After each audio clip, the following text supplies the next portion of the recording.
Hello everyone, welcome back to ClusterBmilkshake. I am your host, along with support puppet, him? No, him, Mr. Chicken, yes. Today we're going to talk about unaliving the inner child. This is what we had to do when we were young, just so we could survive in our environment. We had to kill off a lot of things, feelings, emotions, and I'm going to tell you the things that I learned from Tim Fletcher. Yay, love him. That we had to murder to just fucking live. All right, here we go. Okay, so he talks about complex CPTSD.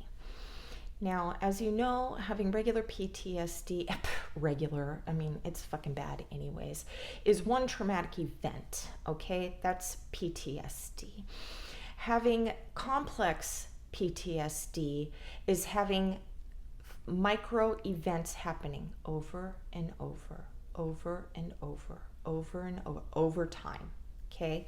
So in childhood, we're having these toxic relationships with our original caregiver, and little things are happening over and over again, okay?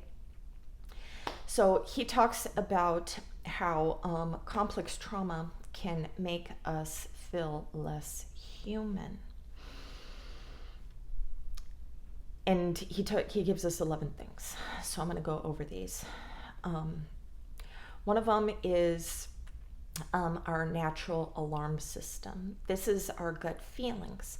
So in childhood, when we are either put into dangerous situations, or we tell the parent that we're fearful of something, or we act like, no, I don't want to go with Uncle John, Uncle Bobby, whatever, and they're just like, oh no, everything's fine, you're cool, and they talk you into doing things that you don't want to do, then that's going to help strip away our natural instincts for danger. This is what's happening when we're very small. It's like, well, now we're going to walk into dangerous situations because we can't trust our natural instinct. Our parent said, no, you're wrong. Another thing would be fitting in with the crowd. So your natural instinct is not to bully, steal, cheat, anything like that. And, you're with other people that are like, come on, do it. Let's just, do all these things together or whatever. And you start to be like, okay, well, it's cool to do these things, and then you stop having those morals. You just strip them away. So, yeah. So these things are going to make us deafen our natural instincts, okay? And so you'll see a lot of kids having conduct disorder when they're younger as well. Second is authenticity. So since the parent rejects the child for being who the child wants to be, the parent is saying, no, you have to be who I want you to be. And they will be shamed, criticized, judged, beat down, whatever, for them to turn into a robot. This is what I want you to be. Sometimes I see people do this with their kids that, they don't mean to, but they want a mini-me. I want you to like what I like. I want a pseudo fucking best friend in my kids. And so they start pushing all these things onto their kid, instead of the kid wanting to go out and venture out on their own path, You also see this with religion. All right. So the child learns that they have to mask up for the parent. This is creating the false self. They don't know who the fuck they are. So they're going to go out in life and they're going to mask up for you. And for you, I got to pretend for you, then I will be liked. I have to pretend for you in this way, now I will be liked. And everything just ends up being this false reality, this fake, you know? I have to be super smart, then I'll get attention. I have to be the comedian, then I'll get attention. I have to be the introvert and make myself small because I never got attention. 3, connection and intimacy. Since authenticity, it's like, it's my own little city, authenticity. Since authenticity is taken away, and being authentic means connection. You can connect with somebody when you're authentic with them. Complex trauma means no authenticity and no connection. And we're taking this into our adult lives, man. And this is why we cannot connect. We can't. We can fake connection in the beginning, but we can't mask up forever with our intimate partners. It's not happening. So any of you that say shit like, for years, I didn't see nothing. Well, then they're not a fucking narcissist, dude. They're not. All right. Since a child's authentic self was shamed into masking to be loved, they stop seeking true connection and remain shallow in their relationships. There is no depth, you know? I don't know. What do you want me to be? And I'll be that thing, you know? Sex means nothing. There's no connection. It doesn't mean anything. Yeah, I'll perform for you. I don't feel love for you. I don't feel this romantic fucking romantic movies and shit. None of that. The actual romantic movies or novels were when dark people actually revealed their authentic selves to their partners, and they actually bonded. And I'm not talking about just childhood trauma, because you guys do that too. It's like, oh, I have childhood trauma. Oh, me too. Oh, this means love. No, it doesn't. But when somebody lets that person be, you know, and they're not being hurtful or whatever, and they're just trying their best, to me, that can create connection, you know? It's like, yeah, you know who I am. You know what I'm striving for. You know what I'm trying to get. You know that I have to mask up. You know that, you know, I struggle through things, but you're not trying to fix me. You're just championing, you know, and supporting. You know, that's nice. I feel a connection. I feel like you're not tearing me down. You're not trying to project your own insecurities on me. You actually, you know, and I'm trying to do the same for you. We're not trying to fix each other. We're like, I see you. Fuck yeah. Fireworks, bro. That to me shows an authentic connection. Getting off fucking track here. But anyways, so there's no depth in relationships because showing what's under the mask only gets us hurt. They also kill off connections with themselves. Okay? So it's like, that's why it's very hard for some to be alone. You know, they want to be mirrored good stuff, you know. You see motherfuckers with the selfies all the time, or you see them boasting about their careers and stuff, or their kids. They'll post about their kid, my kids bomb. you know, just anything just to get them some positive attention because they don't want to be alone with themselves. And when they are alone with themselves, or watching fucking porn all the time, or fucking drugs, gambling, shopping, just whatever, coping mechanism.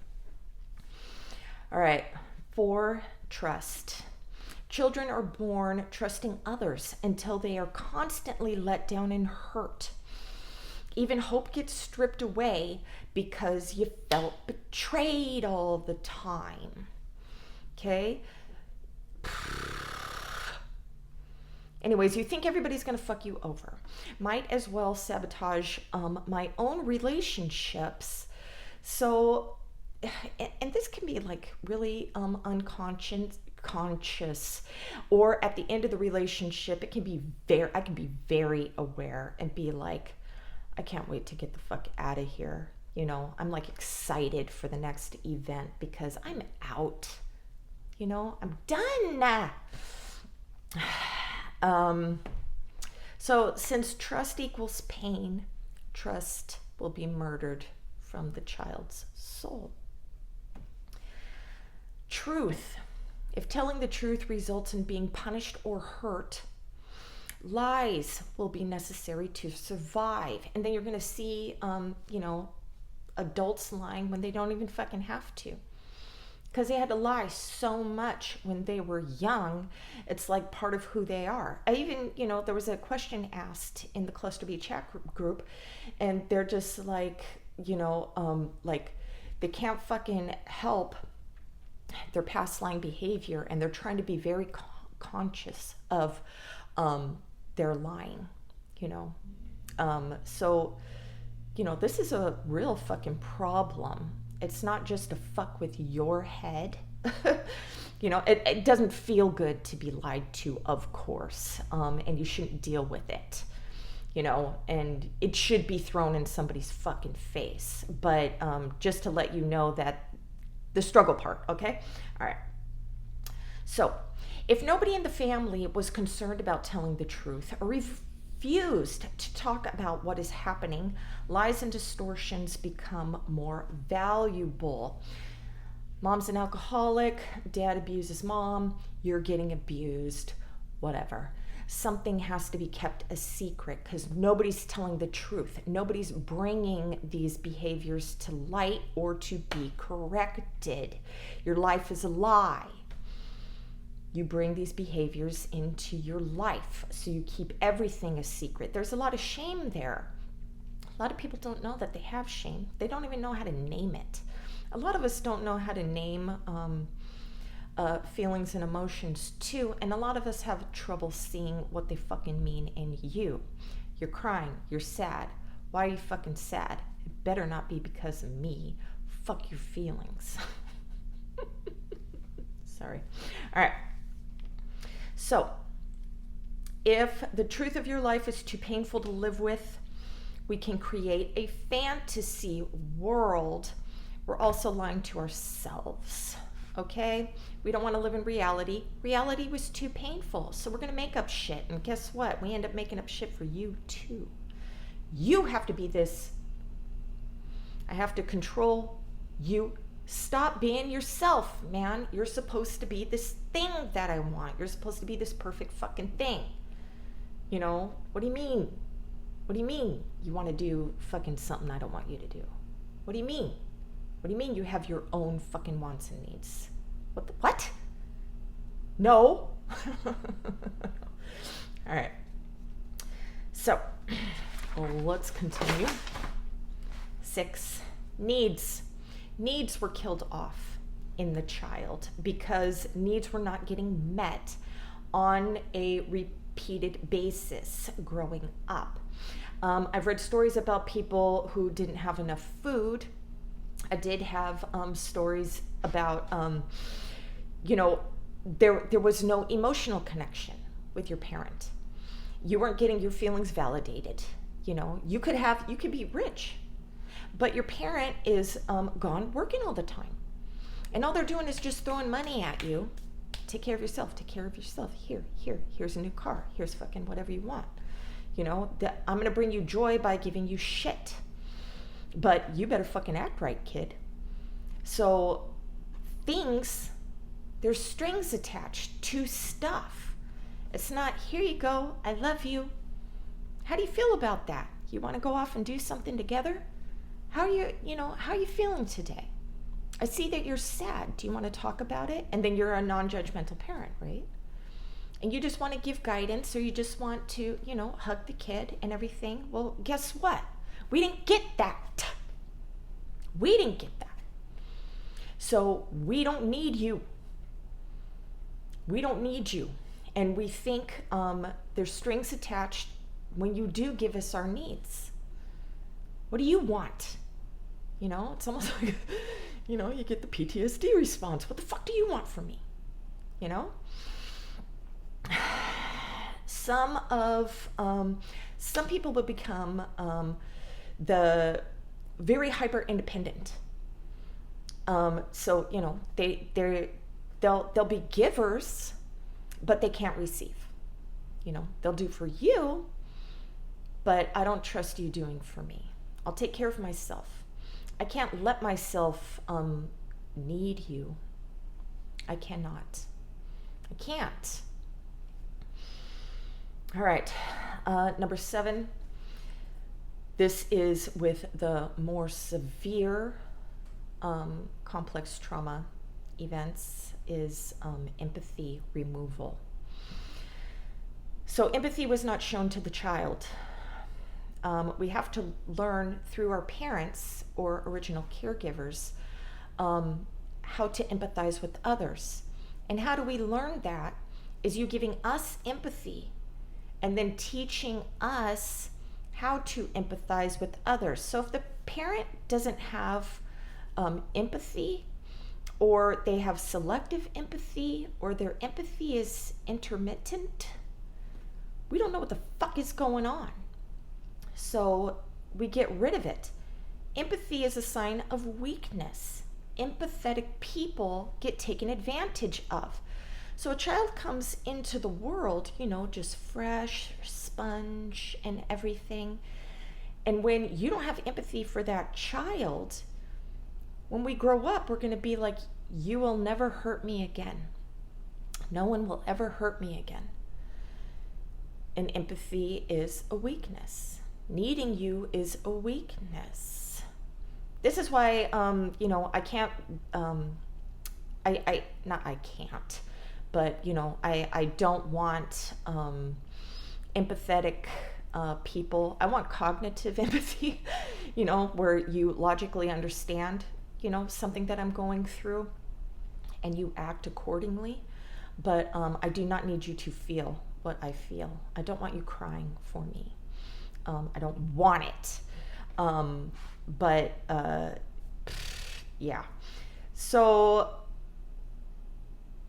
we had to get rid of empathy. It's weakness. All right. He also says creativity can be stripped away from a child, or you use creativity as an escape. Okay? And some people escape into a fantasy world. All right? He says spirituality can be stripped because God abandoned the child. Hope for a better life. No more hope. Got to get rid of that. All of our, our hope for things are going to change in our environment, that gets squashed. For me, it's like I go into the fantasy of hope. Okay? So hope, I do hope. Oh, this relationship is going to fucking be great. I fucking put all that fucking fantasy shit into the relationship. There's got to be perfect love out there. I don't know what real love is. Fuck it. Just, be good to me. And then when I start seeing flaws in you, you're not acting fucking right. You're taking all that hope away from me. You're stealing that hope from me. Okay? So hope fucking like a light switch, Shazam, and the relationship Shazam, the barriers come back up. And then 11, goals and dreams. So when a child is always in survival mode, they gradually begin to believe their dreams will never be realized. Lack of support and criticized all the time. You must live moment to moment, and sometimes we feature. God, have you been drinking? Future. God damn, future fake ourselves. We future fake ourselves. So, all of these things were killed off for us to feel safe in childhood. And in adulthood, these automatic adaptations ruin our lives. All right. So, I hope that brings you greater understanding how the void took root. Okay?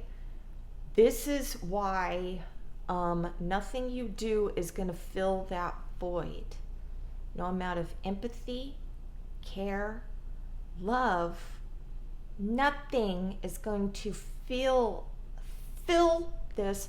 We have to fix this for ourselves. We have to do the fucking trust fall on our people. We have to believe in hope. We have to understand that everybody makes mistakes, and to stop ripping them apart. We have to understand our own insecurities so we stop projecting them onto our people.